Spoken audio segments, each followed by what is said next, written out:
Good afternoon, everybody. Hope you guys are all having an amazing beginning of your day. Just want to let you guys know you guys are amazing. You guys are all warriors of light. You guys got what it takes to change this world. You guys are all prophets brought here by God Himself, and you're all starting to wake up to that. So keep up the great work. Keep educating yourselves. Keep changing for the better. Trust your intuition. Forget about your mind. You've been listening to your mind your whole life, and look at where it's gotten you.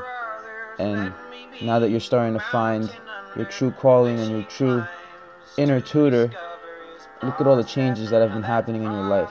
That enough should be all it takes for you to make more and more changes.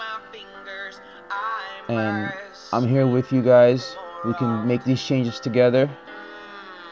One hand washes the other, and they both wash the face.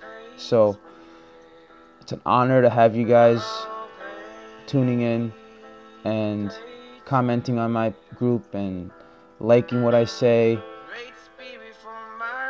I love you guys. I'm gonna read a little bit from Whitefire. Pick something at random.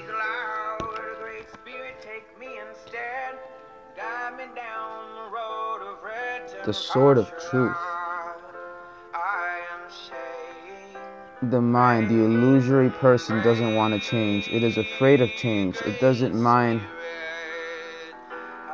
praying for change in the world, but doesn't want to change itself. The mind doesn't mind playing at spirituality. It doesn't mind meeting God, even meeting Him as an equal, but it doesn't want to exchange itself for God.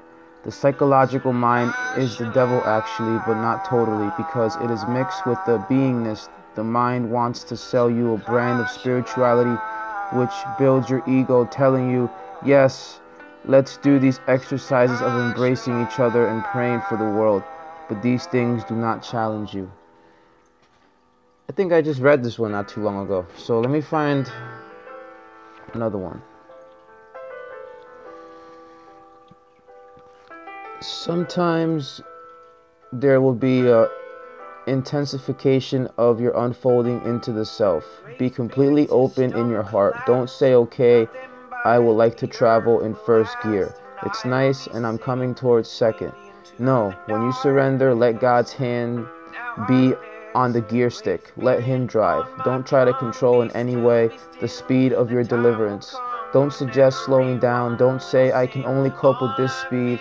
And don't even bother about a seatbelt. Be in full trust. Amen. So today I'm going to talk about forgiveness. I just finished doing a forgiveness meditation. I try to gear myself with the things that I'm going to talk about so they come freely and effortlessly.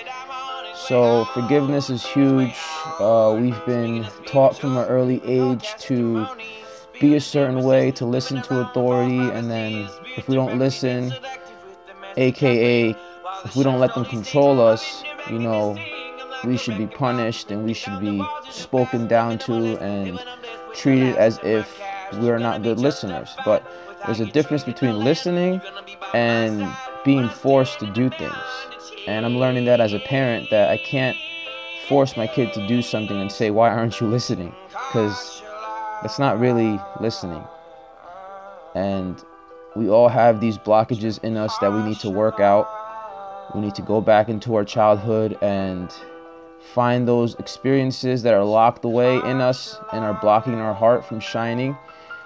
And we have to forgive them, forgive ourselves, forgive the people, understand that those people probably were dealing with those same situations when they were younger, so that's all they know how to do. Forgive them, for they know not what they do.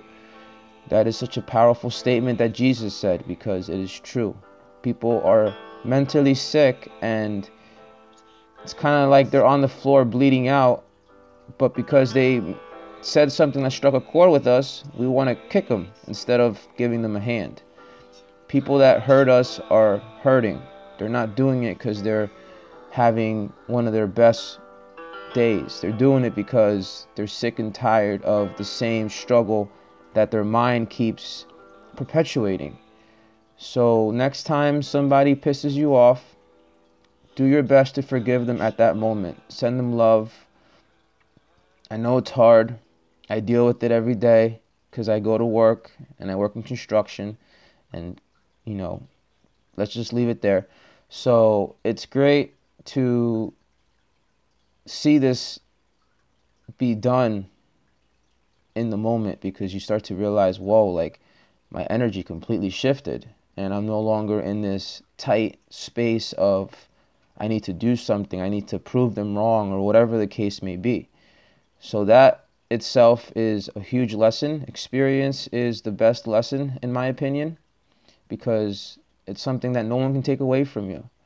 If you fully realize what God is, somebody could hand you $10 billion and say, I'm going to give you this money, but you'll never be able to communicate with God. I know I wouldn't take the money, because God is way more powerful than money. It's eternal. It's a source that cannot be shaken.